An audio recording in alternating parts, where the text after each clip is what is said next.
Hoje tem que ser uma mensagem mais rápida de ceia, mas é uma mensagem tão profunda que vamos ver o que dá aqui. O tema dessa mensagem, gente, é: antes da mesa, tire as sandálias. Soldados na guerra, servos na mesa. Eu queria que vocês prestassem muita atenção, porque o texto inicial de Josué que eu vou ler aqui, ele vai comandar toda a pregação. Nem mesmo na ceia eu vou me desviar da passagem que eu vou trazer aqui. O Espírito Santo me conduziu dessa forma, de uma maneira linda. Eu já preguei esses versículos há uns 2 anos atrás, mas eu trouxe eles completamente para outra visão. Da mesma forma que eu preguei aqui Jonas, na verdade foi 1/4 da pregação, e eu preguei na visão do capitão, e Isaac chegou aqui e pregou na visão de Jonas, que foi tremendo. Dessa forma, a mesma coisa, a minha visão é outra. A minha visão hoje, nesse texto, são as sandálias. Antes da gente chegar à mesa, gente, eu creio que Deus quer nos levar ao lugar onde Josué chegou. O lugar onde o soldado tem que se prostrar. O lugar, gente, onde nossa vontade tem que cair. E o lugar onde os pés precisam ser entregues à direção do Senhor Jesus. Se vocês puderem abrir a Bíblia, Josué capítulo 5. A versão que eu coloquei aqui foi NVI. Josué capítulo 5, 13 a 15. A versão de Bena mesmo é um pouco mais rebuscada, mas não tem problema nenhum, que é mais original. Tá.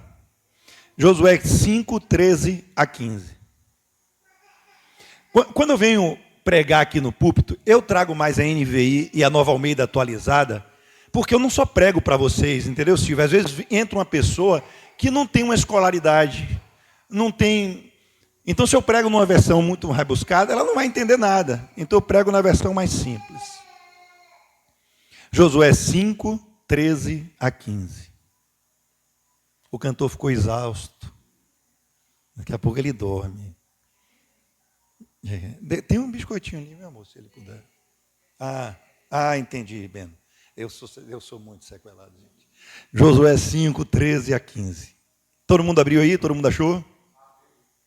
Todo mundo sabe quem foi Josué, depois de Moisés, né? Estando Josué já perto de Jericó, olhou para cima, gente, e viu um homem em pé, que empunhava uma espada. Josué se aproximou dele e perguntou: você é por nós ou é por nossos inimigos?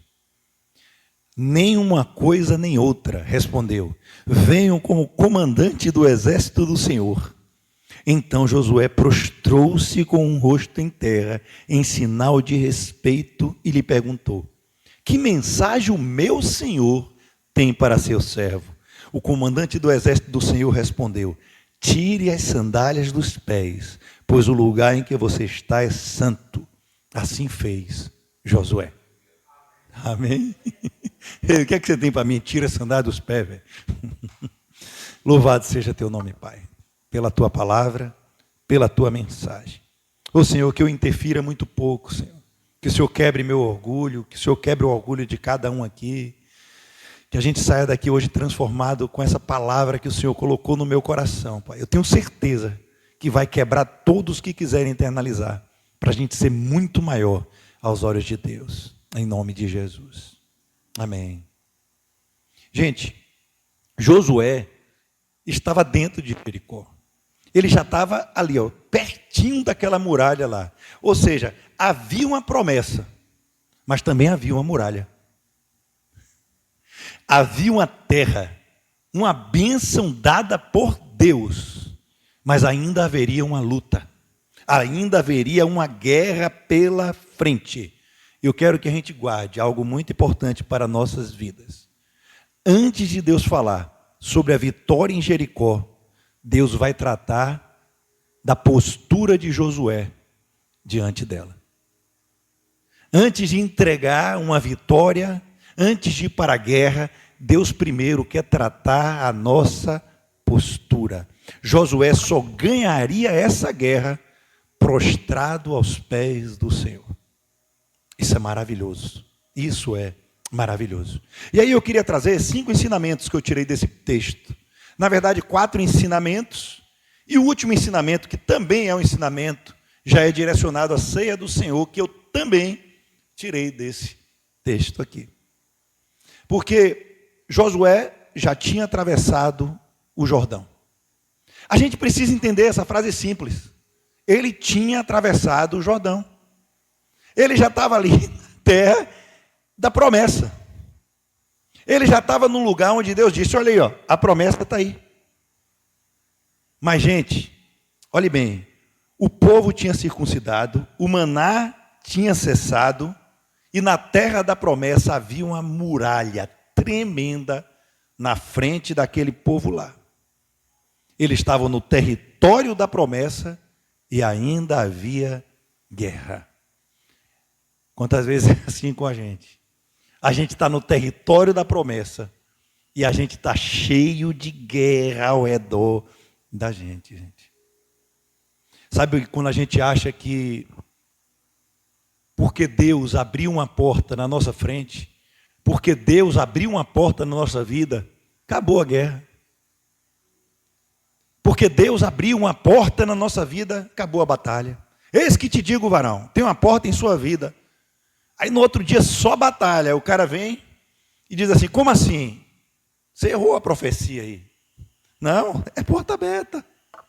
Pastor, eu pensei que depois que eu voltasse a Deus, você foi atrás de mim, você pediu para voltar a Deus, que eu estava nos caminhos ali perdidos. Ou então a primeira vez eu pensei que quando eu fosse batizado, quando eu recebesse Deus, a guerra ia acabar.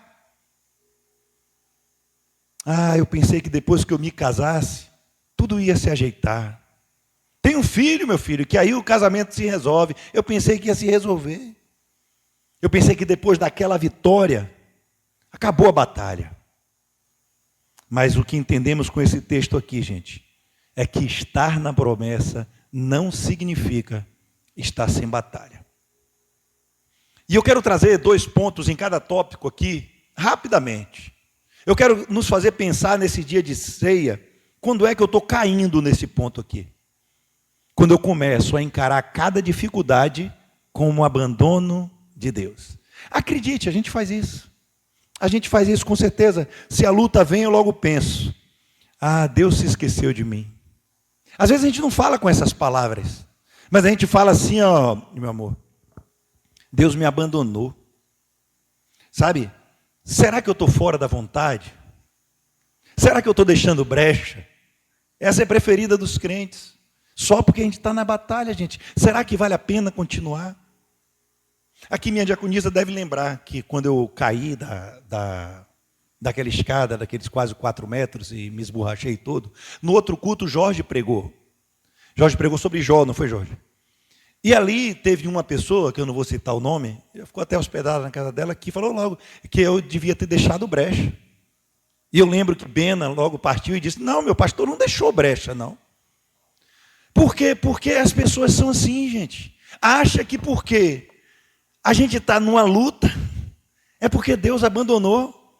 E aqui eles iam precisar derrubar uma muralha inteira. Já estava na promessa. Cadê a promessa? Deus falou que quando atravessasse o Jordão, a promessa estava lá. E ia ter guerra. E guerra, pancadão, gente. A pessoa confunde guerra com a ausência de Deus. Mas quando é então, dona Marlene, que eu estou acertando nesse ponto? Quando eu entendo que a promessa não elimina a guerra, mas ela garante a promessa de Deus, ela garante a presença de Deus dentro da guerra. É lindo isso aqui, gente. A guerra vem, mas a promessa é que Ele estará conosco no meio da guerra. Ele fala, né, gente, que nenhuma peça de roupa sairá queimada. Quando vierem os rios, ali estarei com vocês. Vocês não submergirão. Quando passares pelo fogo, ali estarei contigo. Jesus é lindo. Deus é bom demais, gente. A gente não diz, estou lutando muito, então Deus me abandonou. A gente diz, estou lutando lutando, mas Deus está comigo. E se Ele está comigo, eu não vou fugir. Se Ele está comigo, a vitória já é garantida. Ela é uma certeza, ela não é uma dúvida. Se Deus operar, ninguém pode ir contrário à palavra dEle. Eu vou entrar na luta, mas a vitória já é vencida. Isso é promessa, gente. Jesus diz em João 16:13, que no mundo teríamos aflições. Olha o que ele diz, gente. Eu acho que a gente leva como poesia, mas ele diz assim, ó, mas tenham bom ânimo. No mundo vocês vão ter Jericó, vão ter batalhas, mas tenham bom ânimo. Eu venci o mundo e Ele está conosco. Aquele que já venceu habita dentro de nós, cara. Ele está prometendo batalhas. Hoje à noite, quando você for orar e não tiver com batalha, diga, Senhor, se lembre da tua promessa. Não diga isso não, gente. Porque batalha vem pedindo ou não pedindo. Paulo também ensina em Efésios 6:10 que nossa luta não é contra carne nem sangue, mas contra hostes, potestades, principados nas regiões celestiais. Ou seja, a gente vai ter luta o tempo todo.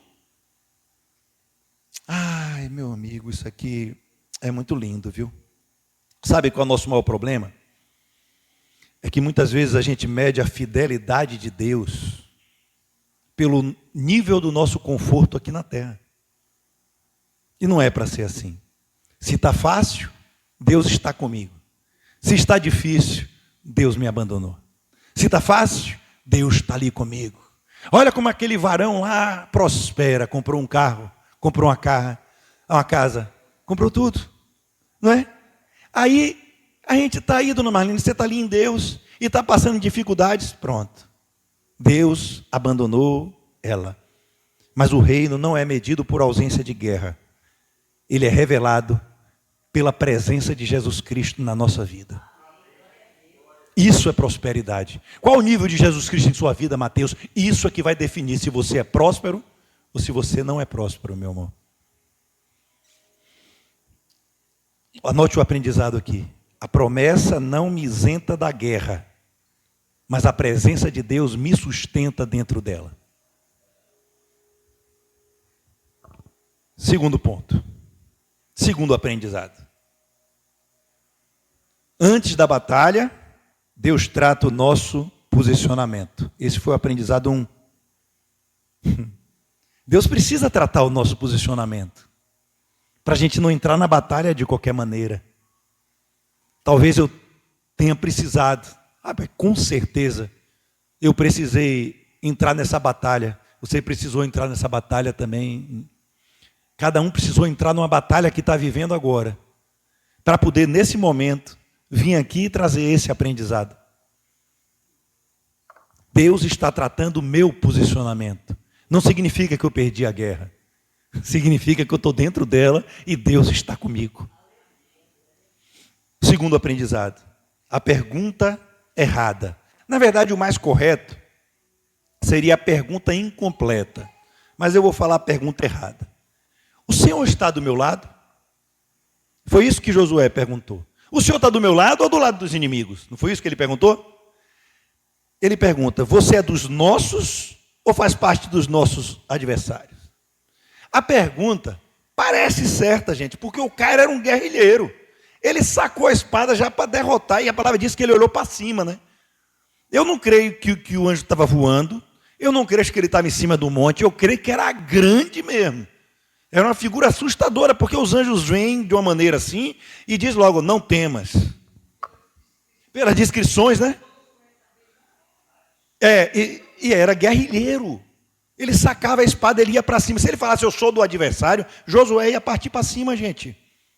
Josué foi um dos espias que foi e viu o gigante lá e disse, eu vou para cima, porque Deus é comigo. Então ele, de repente, podia achar, se é dos adversários, Deus está comigo, eu vou vencer. Não pela minha força, mas pela força de Deus. Mas observe, porque a resposta do príncipe do exército do Senhor, que fica claro que é nosso Senhor Jesus Cristo, ela diz algo mais profundo. Olha o que ele responde. Eu não sou nenhuma coisa, nem outra.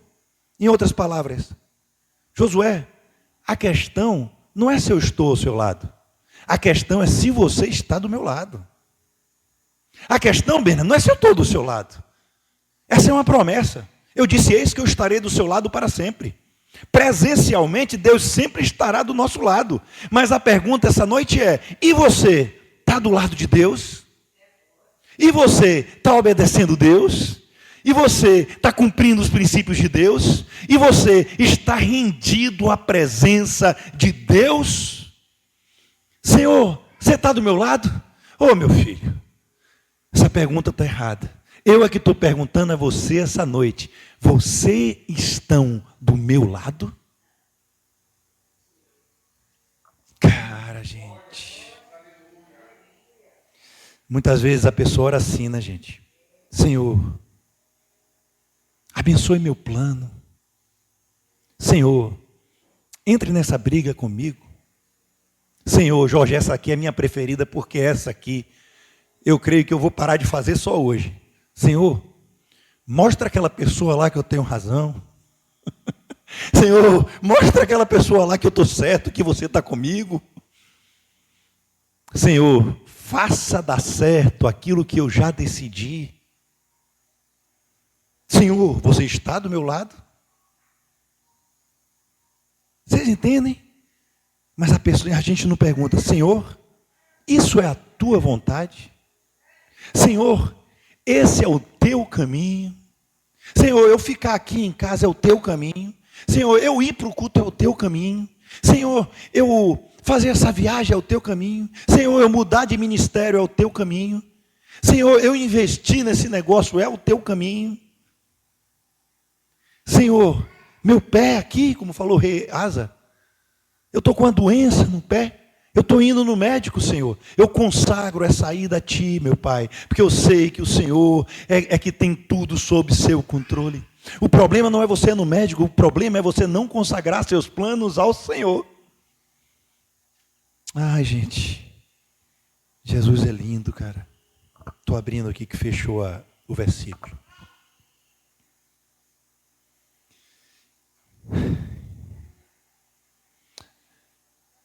Quando eu estou caindo nisso aqui, gente, simples. Quando eu uso Deus para validar a minha própria vontade. É fácil cair nisso aqui. A pessoa quer que Deus abençoe um relacionamento que Ele já disse, cara, que não convém. Está lá escrito na palavra, né? Julgo desigual e muitos outros. Deus quer que a gente fale: Senhor, prospere essa decisão, que a decisão foi tomada no nosso orgulho. Que Deus defenda uma mágoa que a pessoa se recusa a tratar. Quer que Deus entre numa guerra que não nasceu do Espírito. A gente quer que Deus faça a gente vencer uma guerra que a gente está lutando com a carne, não com o Espírito. E Deus está querendo só que a gente vá lá pedir perdão. A gente quer que Deus esteja do nosso lado, mas a gente não busca saber. E vou emendar com a pregação que a gente teve de Isaac aqui, ó. Senhor, qual a tua vontade? Relacionamento. Como a gente vai saber a vontade de Deus se a gente não dedica tempo de oração? Tempo precioso para saber a vontade dele. Eu creio que de ontem para hoje eu melhorei um pouquinho, perguntando mais qual a vontade dele do que enfiando para ele as minhas vontades. Relacionamento. E quando a gente está acertando nesse ponto, gente, agora a gente muda a nossa oração. Não é mais Senhor, fique do meu lado. É Senhor, me tire do meu lado e me coloque do seu. Me tire eu próprio do meu lado e me coloque do seu. No reino de Deus tudo é possível, meu amor. Até um camelo passar pelo lado do buraco da agulha. Ai, gente, essa é uma oração de rendição, meus irmãos. Mateus 6,10, todo mundo conhece. Venha o teu reino, seja feita a tua vontade. E parece que todos os céus já faz a vontade de Deus. Os únicos que não fazem são os habitantes da terra. Porque ele fala: seja feita a tua vontade, assim como é feita nos céus. Os rebeldes estão aqui. Tem rebelde dentro da igreja, tem rebelde na rua, tem rebelde em tudo quanto é canto aqui. Mas Deus continua, a gente continua declarando na oração: Muitos como hipócritas, e muitos porque não conseguem entender mesmo, a gente tem que orar por eles. Seja feita a tua vontade. Aí ele fecha uma porta e a gente diz, o Senhor me abandonou. O Evangelho não é Deus servindo aos meus planos, mas é a minha vida se rendendo aos planos de Deus. Paremos de pedir para Deus abençoar caminhos que Ele nunca mandou a gente andar. Antes de pedir a vitória, pergunte, eu estou na tua vontade? Antes de pedir vitória, pergunte, é esse o caminho que o Senhor quer que eu ande? Antes de pedir a vitória, pergunte, o que eu tenho que aprender nessa guerra? A gente vai aprender muitos pontos aqui nessa palavra. E vão ser rápidos. O primeiro, nessa cena de Josué diante do príncipe do exército do Senhor. Antes da batalha, Deus trata o nosso posicionamento. A vitória não se isenta da guerra. Segundo ponto, a pergunta errada. O Senhor está do meu lado? A gente tem que perguntar, eu estou do seu lado, Senhor? Será que eu sou achado em ti? Terceiro, diante do inimigo, soldado. Diante de Deus, servo. Josué era guerreiro. Josué não era covarde. Moisés sobe no monte, né? Vocês lembram a cena que tem e Arão lá segurando o braço dele porque ele cansa. Josué sai massacrando a galera. Mas esse aí, a gente vê que tem uma posição do Senhor muito grande. A gente vê claramente, Silvia, que tinha uma unção ali, que parecia que o mérito não era deles, porque senão quando Moisés descesse os braços, eles continuariam vencendo. Então a gente vê que teve um milagre sobrenatural de Deus nessa guerra. Mas vamos tirar essa guerra. Vamos na outra. Que os espias vão lá e diz que tem gigantes, a galera é muito grande, eu me vejo como gafanhoto na mão desses caras aí, formiguinha. E aí Josué e Caleb vão e desce a madeira, gente. Eles dizem, olha, o Senhor já deu essa terra. Caleb com 80 anos dizendo que tem fôlego de um garoto. Que desde quando ele era novo, ele continua com o mesmo vigor. E ele pede uma terra que tem gigantes, e ele vai para cima e mata os gigantes. Então, eles eram guerreiros. E aqui tem uma chave muito forte. Decore isso aí, velho. Memorize isso em sua vida, os corações mais duros da internet. Memorize isso.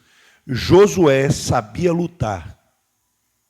Mas antes disso, ele sabia se render. Ele se rendia a Moisés. E quando Moisés morreu, ele se rendeu a Deus. Ele sabia se render a seu líder e ele sabia se render ao seu Senhor. Esse é o equilíbrio, gente, que falta em muitos cristãos. Você sabe se render, meu irmão? Você sabe se render, minha irmã? Botar o ego para se ajoelhar? Sabe confessar quando está errado? Sabe se prostrar à palavra de Deus? É isso que Josué fez. Ele se prostrou à palavra que se fez carne e habitou entre nós. Porque tem gente que é guerreira para discutir, mas é fraca para perdoar. Tem gente que é muito forte para responder de imediato, mas é fraca para obedecer. É muito corajosa para bater de frente com as pessoas, mas é covarde para enfrentar o próprio pecado. A pessoa briga com o marido, briga com a esposa, briga com o amigo, briga com os irmãos, briga com o pastor, briga com o líder, mas faz acordo com pensamentos, faz acordo com vícios, faz acordo com o orgulho, faz acordo com a mentira, faz acordo com a murmuração, faz acordo com a frieza espiritual, mas é um valente perante outras pessoas. A gente sabe a hora de lutar e a hora de se render. Josué soube. Sabe quando a gente está caindo nesse ponto? Quando a gente está sendo soldado com as pessoas erradas e servo diante das coisas erradas. Ela enfrenta a gente, mas se rende ao pecado. Ela enfrenta a Deus e teme o diabo. Ela resiste à palavra, mas obedece a doutrinas. Ela resiste à palavra, mas obedece às emoções. Eu estou caindo, gente, quando eu bato de frente com os que eu amo, mas eu me curvo para tudo aquilo que me destrói. A gente tem que internalizar isso essa noite. Sabe quando a gente acerta nesse ponto? Quando a gente sabe a ordem toda, certinha, G. Diante do pecado, eu resisto. Diante do diabo, eu me posiciono. Diante das tentações, eu luto. Mas diante de Deus, eu me rendo. Tiago 4,7 diz: sujeitem-se a Deus, resistam ao diabo, e ele fugirá de vós. A ordem importa, porque se você resistir ao diabo sem a sujeição a Deus, o diabo te quebra todo. Mas se você estiver debaixo de Jesus Cristo, o diabo é obrigado a se afastar de você.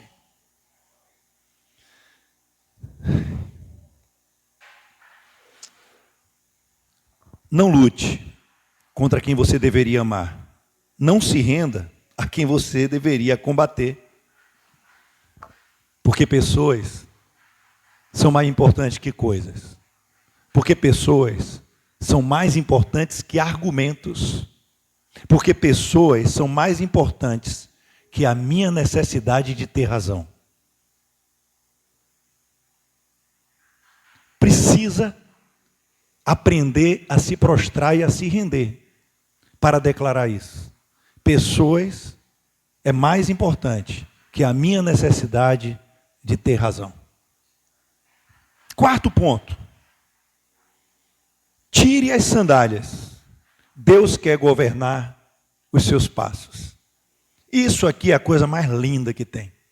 Já estou no penúltimo ponto. O príncipe do exército do Senhor diz: tire as sandálias dos pés.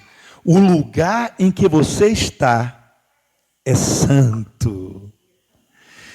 Antes de falar sobre Jericó, Deus fala sobre os pés de Josué. Antes de derrubar muralhas de fora, Deus trata as muralhas de dentro.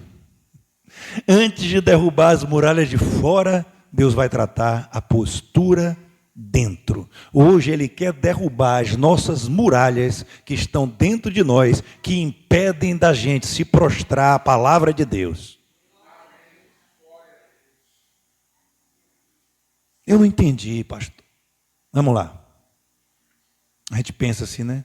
Eu quero que Deus resolva a muralha que me atrapalha, mas eu não quero entregar os meus passos à obediência. Porque Josué queria que as muralhas caíssem, mas ele fala: epa, antes disso, tire as sandálias dos seus pés. Então a gente quer sempre derrubar as muralhas, Isaac. Eu quero vitória no meu casamento, mas eu não quero mudar a forma que eu trato minha esposa. Eu quero a paz, mas eu não quero renunciar ao meu orgulho. Eu quero restauração, mas eu não quero pedir perdão. Eu quero intimidade com Deus, mas eu quero esconder aquele meu pecado de estimação. Eu quero vir ao culto, mas eu não quero ser corrigido. A pessoa quer que Deus toque na muralha, mas não quer que Deus toque nos seus pés. E Deus está dizendo essa noite: tire a sandália dos pés, porque esse lugar é santo. Sabe quando a gente está caindo nesse ponto? Quando a gente quer direção, mas sem rendição. A gente diz: Senhor, me guie, mas a gente continua agindo do mesmo jeito. A gente já decidiu não mudar, e a gente está falando, Jorge, me guie, só por uma expressão talvez religiosa, porque a gente não está disposto a ser guiado. A gente vai fazer do nosso jeito. Senhor, fale comigo. Aí Deus fala, a palavra confronta e você rejeita. Deus, fale comigo naquele culto. Aí o pastor lança uma palavra e em vez de se confrontar, sai ofendido. Deus está falando. Deus pode liberar uma bênção, mas Deus também pode corrigir, porque Deus corrige os que ama. Aqui não é o pastor, não é Isaac. Aqui é a voz de Deus confrontando todos nós com a palavra. E se a palavra está em sua frente, é hora de guardar a espada e se render.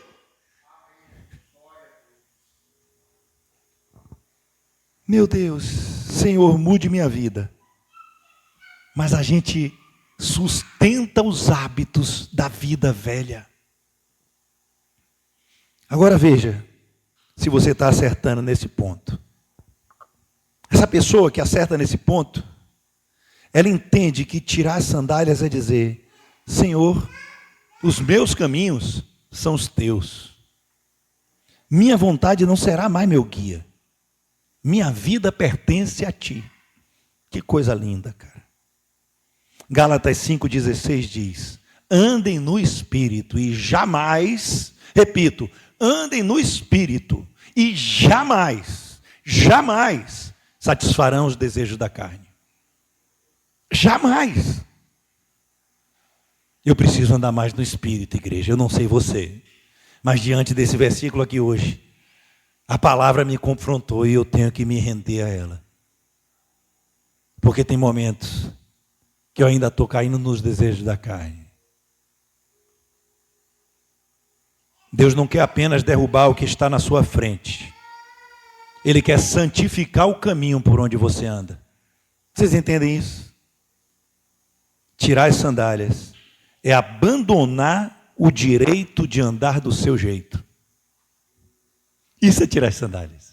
Eu abandono, Senhor, o meu direito de andar do meu jeito, porque eu te fiz Senhor da minha vida. Antes do 5, eu vou recapitular aqui, que é importante. Eu não costumo fazer isso, mas é muito importante. Nesse texto lindo, gente, a gente aprendeu que antes da batalha, Deus vai tratar a posição da gente. Segundo, não pergunte mais: o Senhor está do meu lado? Não está errado isso não, tá? Mas antes de perguntar se o Senhor está do nosso lado, porque Ele está, é uma promessa dEle. Ele está perguntando: você está do meu? Terceiro aprendizado: diante do inimigo, seja um soldado. Ou seja, seja guerreiro com o que deve guerrilhar. E seja servo diante das pessoas que você ama, diante de Deus. Jesus Cristo diz: você entendeu o que eu fiz aqui lavando os pés? O maior está servindo o menor. Ai, precisa derrubar muito do meu ego ainda. O quarto ensinamento: tire as sandálias, porque Deus quer governar os seus pés, os seus passos. E 5, o aprendizado da ceia, que veio bombando aqui nesse texto. A ceia é para quem troca a espada pela rendição. Josué encontrou o príncipe do exército Senhor com a espada na mão.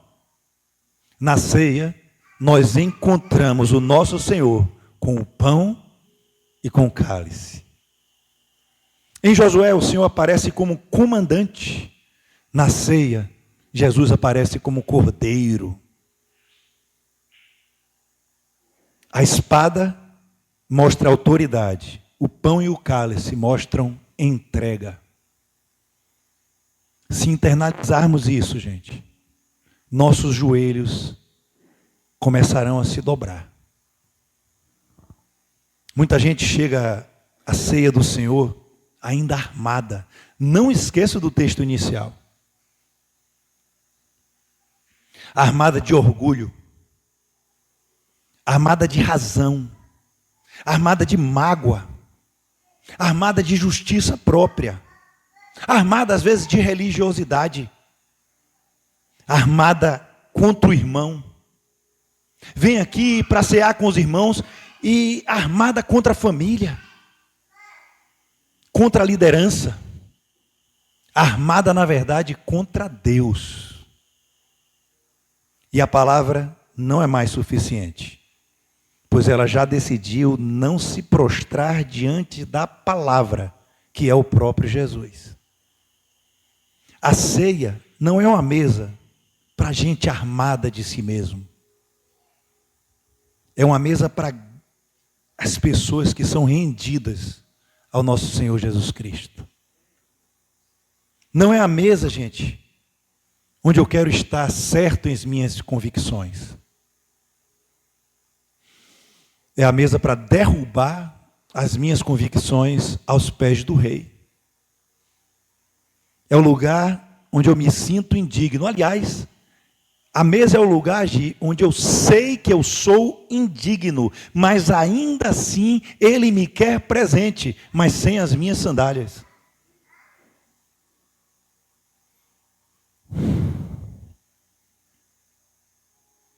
Quando eu caio nesse ponto?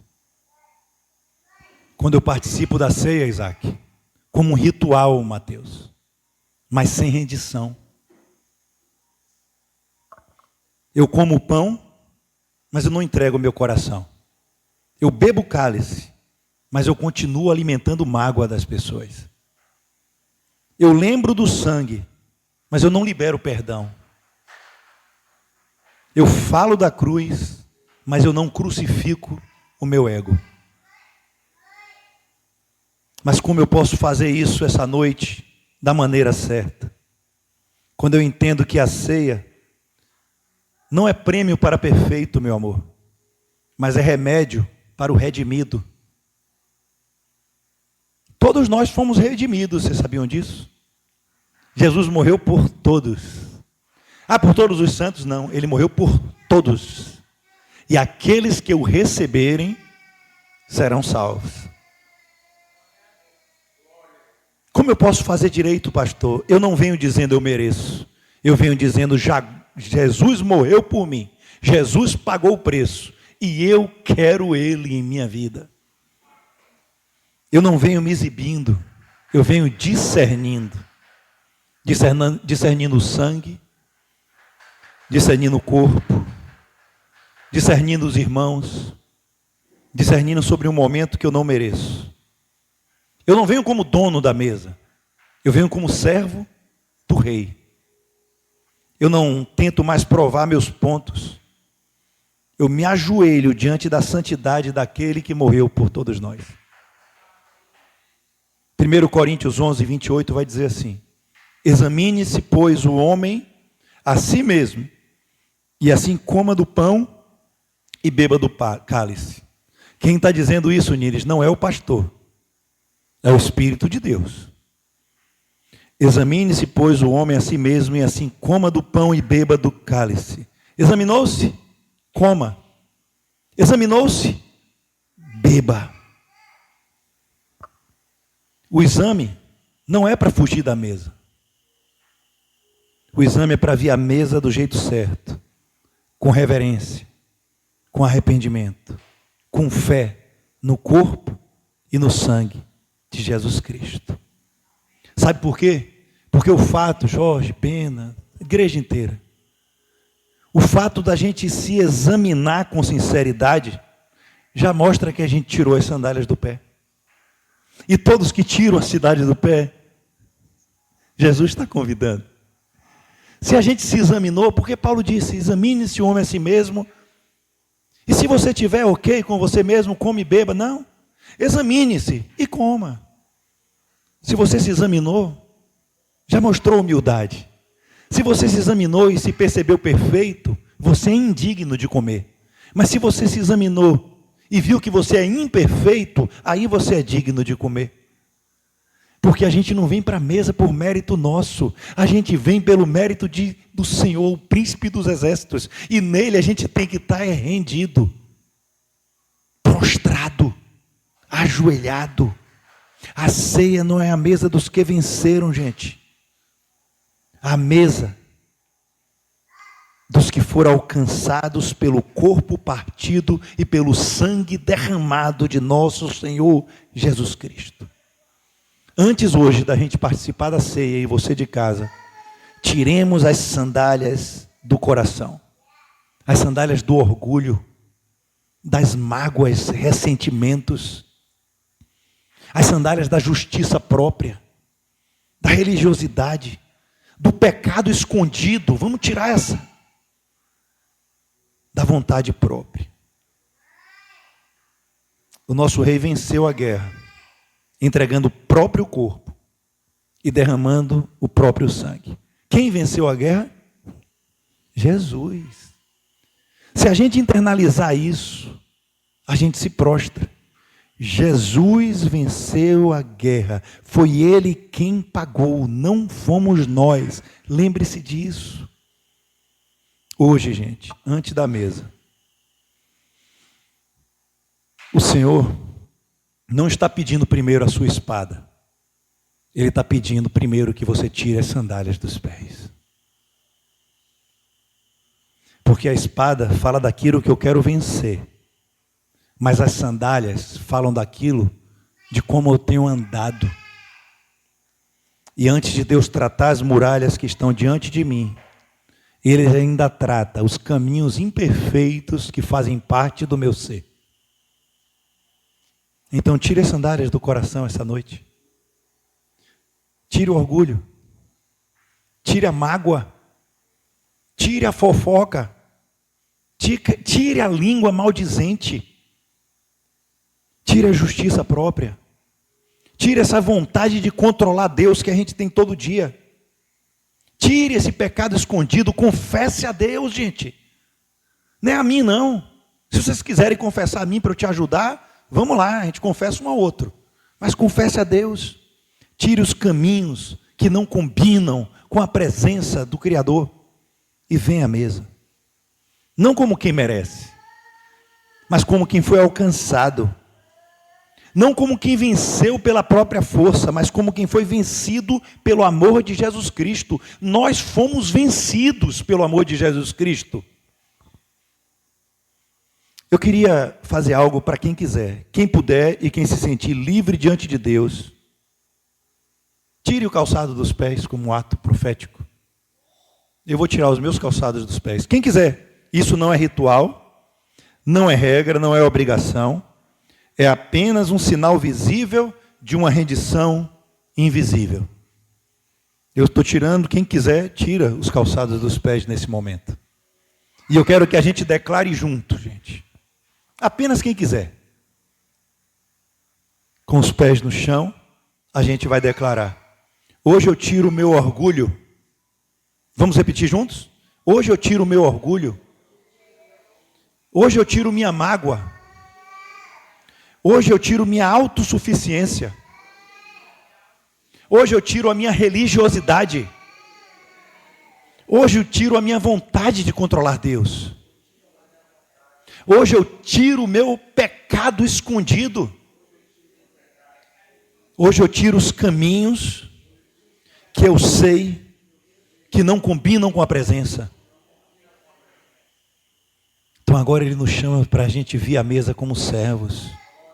Como filho, gente, como alguém que está aqui agora não porque mereceu, mas porque Jesus pagou o preço. Estou tão feliz, gente, em estar aqui cheio de anjos, cheio de pessoas, cheio da presença do Espírito Santo. E é isso aí, terça-feira estou trazendo estudo aqui, 7 horas, se Jesus não tirar a igreja da terra. E que o amor de Deus Pai, esse cuidado maravilhoso dele. Ele é lindo demais, gente. Ele nos trata com esse amor tremendo. E com a graça, com essa graça do Filho que veio e se fez carne e habitou entre nós. E a comunhão, as consolações do Espírito Santo de Deus, que nos encha desse poder, que nos traz infinitamente mais do que pensamos, do que pedimos, do que chegou ao nosso coração. E é isso que Deus tem preparado para aqueles que o amam. E numa só voz a gente aplaude o nome do Senhor. Aleluia!